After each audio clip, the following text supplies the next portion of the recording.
우크라이나 전쟁 여파로 국제 곡물 가격이 가파르게 올랐고요. 또 우리 물가도 크게 뛰었는데 이런 상황에서도 우리 시장에서 가격이 뚝 떨어진 게 있습니다. 바로 쌀값입니다.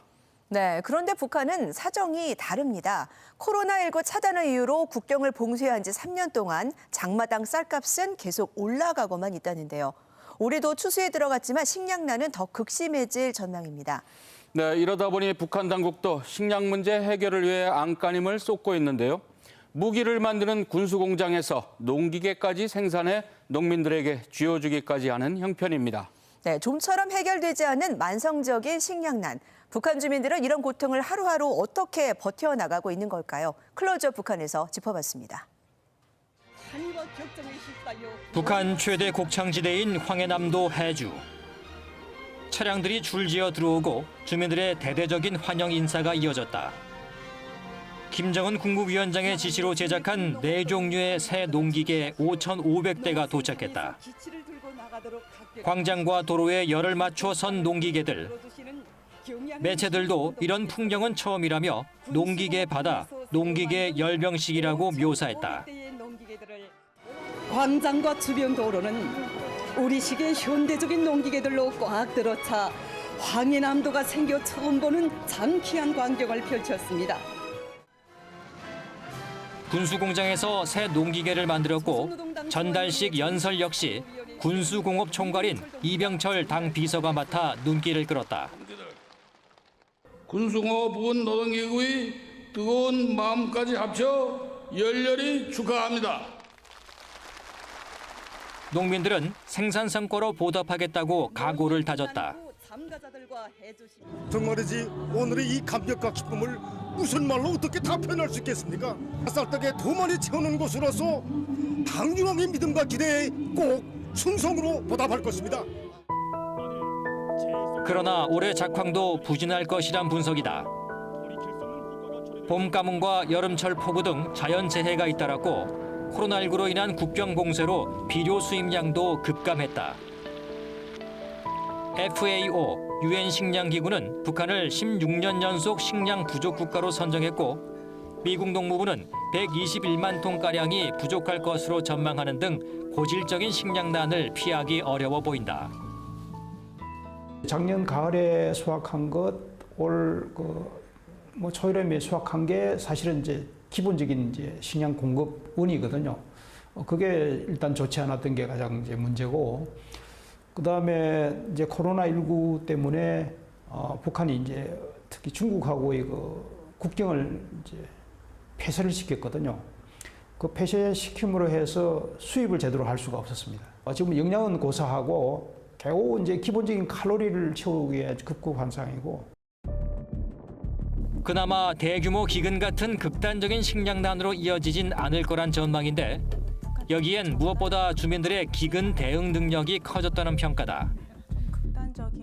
고난의 행군 시절에 극심한 식량난을 버텨냈던 그때 그 경험을 했던 그런 부분들이 아마 학습 효과로 나타나지 않았나 생각을 해봅니다. 고난 행군의 시절 이후에 주민들이 자력갱생으로서 각자가 식량을 확보하는 그런 노력들을 여러모로 이제 펼쳐왔기 때문에 자력갱생, 각자 도생의 그 원칙에 맞게끔 좀 살아왔던 것 같습니다. 극심한 경제난과 연이은 자연재해까지 겹친 1990년대 중후반 고난의 행군 시기. 혹독한 대기근으로 적어도 수십만 명이 굶주려 죽었을 거란 분석이다. 북한군 초대소에서 요리사로 일했던 탈북민 안영자 씨는 그때의 상황이 지금도 눈에 선하다고 전한다. 진짜 자다 일어나도 죽은 사람의 시체를 굶어 죽는 시체들 봐도 그걸 정리 못했어요. 다 굶어 죽는 사람들도 그래서 죽었구나 시체 이렇게 보여도 그걸 처리도 못했어요. 그때 당시에는 다 굶어 죽은 사람이 너무 많아서. 당시 견디다 못한 북한도 이례적으로 국제사회의 식량 지원을 호소했고 배고픔에 시달리는 주민들에겐 대체 식품 활용을 강조했다. 나라의 식량 사정이 어려운 지금일수록 우리가 이것을 풀어나가야 했습니다. 그래서 우리는 평성세에 있는 300여 가지의 풀들을 가지고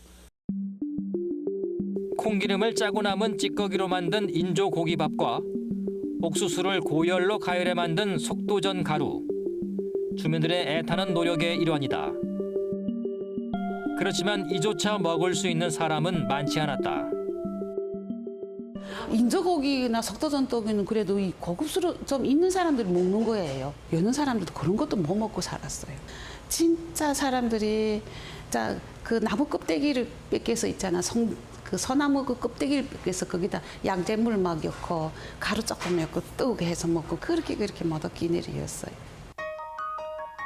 갑작스럽게 폭증하는 아사 사태에 주민들도 더 이상 국가 배급에 의존하지 않았다. 국가에서 주는 쌀만 먹고 살으니까 그걸 방법을 잘 몰라. 그런 사람들이 다 굶어 죽었어요. 있는 사람들은 다 서로 이렇게 장사를 해서 밀수도 하고 서로 유통해서 살고 이렇게 먹고 산 것 같아요. 북한 곳곳에 장마당이 생겨났고 이곳에서 거래되는 밀수입 식량으로 목숨을 부지한 북한 주민들. 최악의 경제 상황에서 자생적으로 형성된 장마당이야말로 기근을 이겨낼 수 있었던 가장 강력한 무기였던 것이다.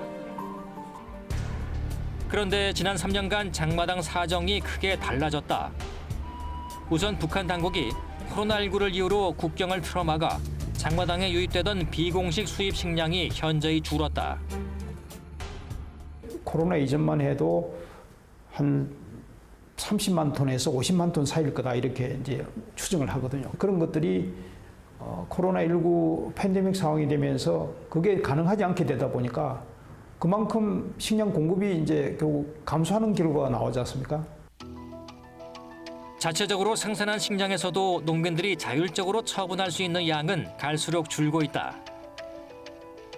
김정은 위원장은 집권 이후 6.28 경제조치 일환으로 포전 담당제를 도입했는데 초과 달성한 농산물은 자율적으로 팔 수 있게 했다. 분조에서 생산한 알곡 가운데서 국가가 정한 일정한 몫을 제외한 나머지는 농장원들에게 그들이 번 노력일에 따라 현물을 기본으로 하여 분배하도록 하여야 합니다. 그러나 논밭의 지력이 떨어지고 관계시설과 농자재가 부족한 상황에선 할당된 양도 채우기 어려운 게 현실. 그러다 보니 가을 거지가 끝날 때면 산이나 땅 속에 곡식을 숨기는 일이 일반화돼 최근 허풍금지법을 제정해 양곡 관리에 고삐를 바짝 쥐고 있다. 일단 그 9월달 가을이 되면은 각 군인들이 북한이 모든 그 군과 군을 연결하는 그 도로를 차단시킵니다. 이제 빼돌리지 못하게 거죠. 미리 확보하기 위한 방식이기도 하고 경우에 따라서는 그걸 이제 식량 생산량을 이제 뭐 속이는 걸 이제 막기 위한 이제 장치이기도 한데 그런 것들이 지금 그 뭐 전국적으로 다 시행이 되고 있습니다. 거래할 수 있는 식량이 줄면 주민들의 시장 활동도 위축될 수밖에 없고 결국 식량난이 주민들을 먹여 살리는 장마당까지 위협하는 것이다. 제재도 강화가 되고 그리고 코로나 확산세까지 겹치면서 여러 가지 어려운 상황이 됐는데 이것을 이겨내고자 하는 자력갱생이라는 그 기조를 김정은 정권에서 국내적으로 굉장히 강하게 지금 얘기하고 있기 때문에 만일에 지금과 같은 조건이 계속적으로 지속이 된다면 특히 장마당 경제가 돌아가는 원동력에 많은 문제가 있기 때문에 어렵지 않을까라고 지금 생각을 하고 있습니다. 제8기지 10차 정치국 회의의 사상과 정치를 높이 받들고 올해 농사를 승리적으로 결속하기 위한 사업에 힘차게 떨쳐나섰습니다. 당에서 제시한 알곡 생산 목표를 기어이 점령합시다. 30년 가까운 식량난 속에 기적적으로 살아내고 있는 북한 주민들. 한편 해마다 남아도는 쌀이 늘면서 주름살이 깊어지는 우리 농민들.